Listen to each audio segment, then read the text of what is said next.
네, 62강 제3자를 위한 계약. 네, 이 부분은 이제 지금까지 진행했던 강의 방식하고 좀 다르게요. 이 부분은 판서로 진행을 하도록 하겠습니다. 판서하고 다시 좀 책을 읽기에는 내용이 좀 많아지니까 판서에서 모든 것을 압축을 해가지고 말씀을 드리고 그 다음에 판례만 조금 체크를 하고요. 체크를 하고 가도록 하겠습니다. 지금 이제 우리가 공부를 할 게 제3자를 위한 계약이고요.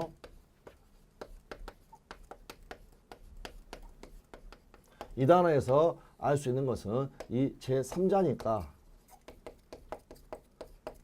당사자가 아니라는 걸 알 수가 있습니다. 가령 갑하고 을하고요.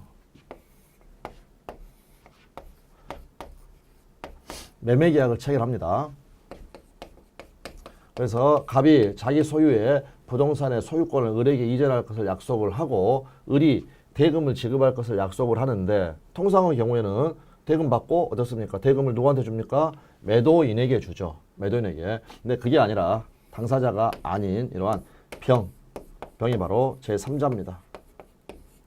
병에게 대금을 지급하기로 하는 이러한 계약을 제3자를 위한 계약이라고 합니다. 그러면 제3자를 위한 계약이라는 것은요. 우리가 매매, 교환, 임대차 해가지고 이름이 따로 있는 계약이 아니라 매매 계약을 체결하면서 대금은 제3자에게 주기로 한다라는 제3자 수익약관. 약관이란 건 별거 아닙니다. 특별조항, 특약조항. 요거를 붙이게 되고 을이 승낙을 하게 되면 이제 제3자를 위한 계약이 체결이 됩니다. 제3자를 위한 계약이 체결된다. 그럴 때 세 사람이 나오다 보니까 얘들을 불러주는 이름이 있고요. 각각의 법률관계를 부르는 이름이 있습니다. 자, 갑이 을에게 대금은 병한테 좀 주세요 라고 요청을 했죠. 그래서 이 친구를 요약자라고 합니다. 다음 을이 그걸 승낙을 했기 때문에 낙약자라고 부릅니다. 그러게 되면 병은 제3자라는 이름도 가지고 있지만 을로부터 1억 원을 받게 되면 이익을 보게 되죠. 네, 그래서 수익자라고 부릅니다. 그런데 우리 조문에는요. 요약자, 낙약자, 수익자 이런 단어가 나오지는 않고요. 여기 수익자는 제3자라고 나오고 낙약자는 채무자라고 부릅니다. 채무자의 행위를 우리가 급부라고 하는데 각각의 관계에서 을과 병의 관계, 을이 병한테 급부를 하죠. 그래서 이거를 급부관계라고 부르고요. 다음 이제 이 갑과 을의 매매 계약을 통해서 병이 수익을 보게 되죠. 그래서 병이 수익을 보게 되는 기본이 된다라고 해가지고 이거를 기본관계라고 부릅니다. 물론 달리 부르는 이름도 있지만 판례에서 쓰는 표현들은 이른바 기본관계 이런 식으로 표현을 쓰니까 판례 표현으로 알아두시면 되겠습니다. 그리고 갑과 병의 관계, 이제 이 부분이 상당히 중요한데요. 갑과 병의 관계는 지금 선이 없죠. 굳이 선을 붙인다면 이거는요 점선입니다. 점선. 그래서 이 관계는 이제 대가관계라고 부릅니다. 그런데 이 대가관계는 갑과 병의 내부 관계에 불과하고요. 없어도 되는 관계입니다. 그러니까 이제 통상의 경우를 생각을 해보시면요. 갑이 을한테 소유권을 넘겨주고 돈은 지가 안 받고 병한테 주기로 했다라고 한다면 분명히 갑과 병 간에 어떠한 관계가 있었겠죠. 그래서 주로 이제 시험에서 나올 때는 갑이 병에게 돈 1억 원 빌린 게 있어가지고 자기 부동산을 팔고 을한테 대금은 병한테 주기로 한다. 이런 식의 문제가 나오지만 이거는 내부 관계에 불과해가지고 사실 없어도 되는 관계입니다. 왜냐하면 둘이 약속한 건 뭐였냐면요. 갑은 을한테 소유권을 넘겨줄 것, 요걸 약속을 했고 을은 갑한테 돈을 주려고 했는데 갑이 부탁해가지고 병한테 주기로 해서 이 대금 지급 방향만 이쪽으로 틀어졌다라는 겁니다. 그러니까 을의 입장에서는 이 부분은 전혀 신경 쓸 필요가 없는 그러한 관계가 된다. 그런 관계가 된다. 이렇게 이제 알아두시면 되겠습니다. 그런데 지금 여기에서 둘 간에 이러한 계약을 체결했다 하더라도요. 병이 바로 을에 대해서 1억 원의 채권을 취득하는 것은 아닙니다. 그건 뭐냐면요. 우리가 갑과 을의 의사로 병에게 의무 어떤 일을 해라 이런 걸 강요할 수도 없지만 권리 취득도 강요당하지 않습니다. 그러니까 병은 언제 권리를 취득을 하게 되느냐.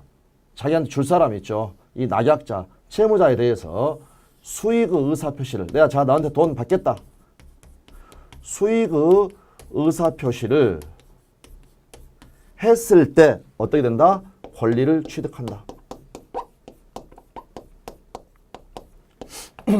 둘 간의 합의로 병이라는 사람에게 제3자에게 권리 취득을 강요할 수는 없다. 그러므로 그러니까 우리 시험에 이런 것도 있죠. 둘 간에 제3자를 위한 계약을 체결하고 갑이 병한테 통지를 해줬다. 그러면 병은 권리를 취득한다 하면은 잘못된 겁니다. 병이 낙약자 을에 대해서 수익의사 표시를 해야만 권리를 취득한다. 그러면 또 시험에 나오는 지문은 병의 수익의사 표시는 이 제3자를 위한 계약의 성립 요건이다 하면 잘못된 겁니다. 이 매매계약은요, 갑과 을의 의사의 합치만으로 성립하는 거고 병의 수익의사 표시는 병이 권리를 취득하기 위한 요건이지 갑과 을의 매매계약 성립과는 상관이 전혀 없다라는 거 이것도 확인을 해두시면 되겠습니다. 그리고 먼저 그냥 확인을 해버릴 거 병은 제3자 즉 출발해서 당사자가 아니라고 그랬죠. 그래서 이제 여기서 병은 당사자가 아닙니다. 당사자가 아니기 때문에 계약의 당사자만 가질 수 있는 권리인 해제권 없습니다. 네, 제일 시험에 자주 나온 겁니다. 예를 들어서 을의 채무 불이행이 있다. 그러면 병이 계약을 해제할 수 있다라고 하면 X고요. 해제는 누가 하는 거냐?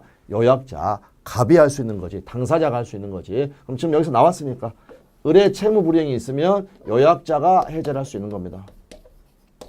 그런데 해제는 단독 행위이기 때문에요. 이 병의 동의는 필요치 않습니다. 네, 이것도 기출이고요.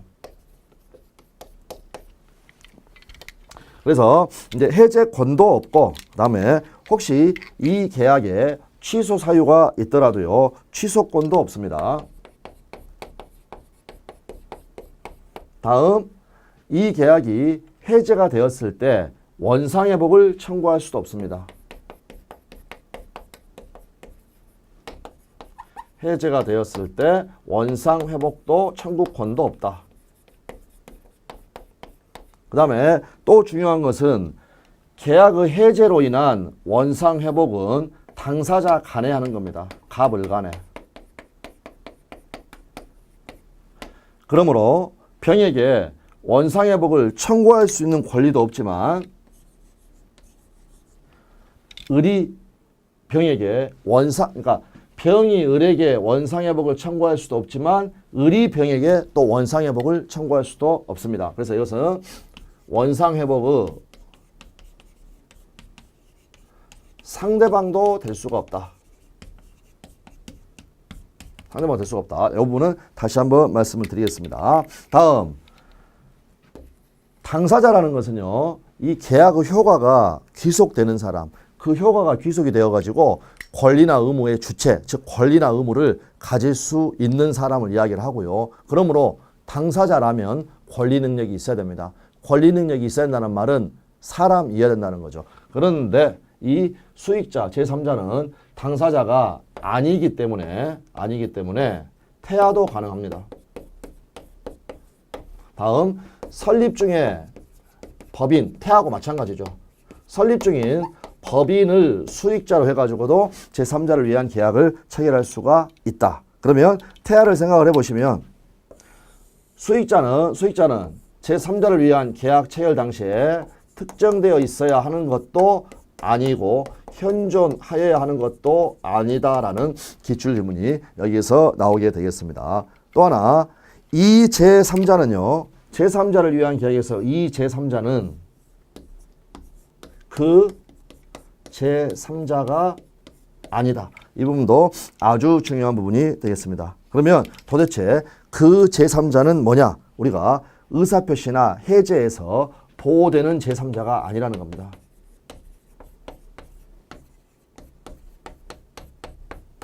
가령 가장매매에서 갑하고 을하고 가장매매를 하고 을 앞으로 등기를 옮겨놨더니 이렇게 해서 매매계약하고 그 다음에 등기를 격리를 했다. 그러면 병은 선이면 통정의 표시 무효는 선의의 제3자에게는 대항하지 못한다 라고 해가지고 얘는 보호가 되죠. 보호가 된다. 그럴 때 이때 제3자는 뭐였냐면 허위 표시를 기초로 해가지고요. 새로운 이해관계를 맺은 사람이었습니다. 새로운. 그러나 여기에 이 병은요. 만약 이 매매가 가장 매매였다면 그 가장 매매를 통해 가지고 직접 권리를 취득하게 되는 사람이지 새로운 이해관계를 맺은 사람이 아니다. 그래서 제3자가 아닌 이유는 새로운 이해관계인이 아니기 때문입니다. 뉴 페이스가 아니라는 거죠. 네, 이렇게 되어 있습니다. 다음 하나 더. 병이 을에게 수익의사 표시를 하면 병의 일방적인 이러한 의사표시로 병은 권리를 취득을 하게 됩니다. 취득을 하게 된다. 그래서 이 수익의사표시를 하는 것, 이거는 일종의 형성권입니다. 그러게 되면은요, 병이 수익의사표시를 해주면 좋은데, 그렇지 않으면 상대방은 을은요, 돈을 대체 얘한테 줘야 되는지 말아야 되는지 고민된다는 겁니다. 그러면 을은 이 형성권을 가지고 있는 병에게 이 계약의 이익을 받을 것인지 독촉, 촉구, 최고를 할 수가 있고요. 그 다음에 거기에 대해서 병이 침묵을 한다. 이렇게 되면 우리가 침묵은 부정이라고 그랬죠. 그러므로 수익 거절 간주. 이익을 받는 것을 거절한 것으로 본다. 이렇게 하나를 알아두시면 되겠고요. 그러면 제3자는 당사자가 아니니까 당사자의 지위에서 할 수 있는 것들은 못하는데 수익의사 표시를 하면 병은 을한테 1억 원짜리 권리는 취득한다는 겁니다. 그러므로 채권자가 된다는 거죠. 당사자는 아니지만. 그래서 채권자의 지위에서 할 수 있는 것, 얘가 할 수 있는 게 두 가지가 있습니다. 그래서 첫째는 달라고 할 수 있겠죠. 직접 이행 청구.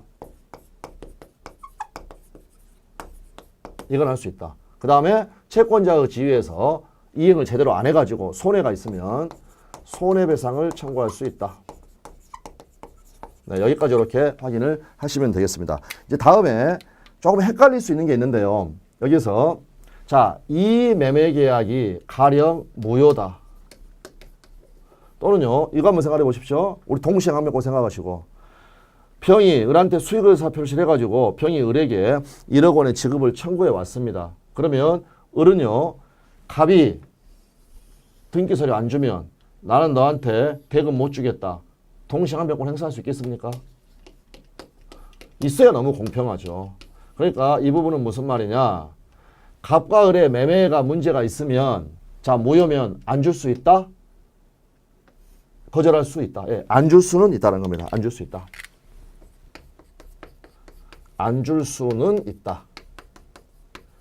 이 말이 우리 조문에는 어떻게 표현되냐면 제3자를 위한 계약, 요거는 갑과 을의 관계를 말합니다. 요 매매 계약에 어떠한 항변 사유가 있으면 그걸 가지고는 대항할 수 있다라는 말이 됩니다.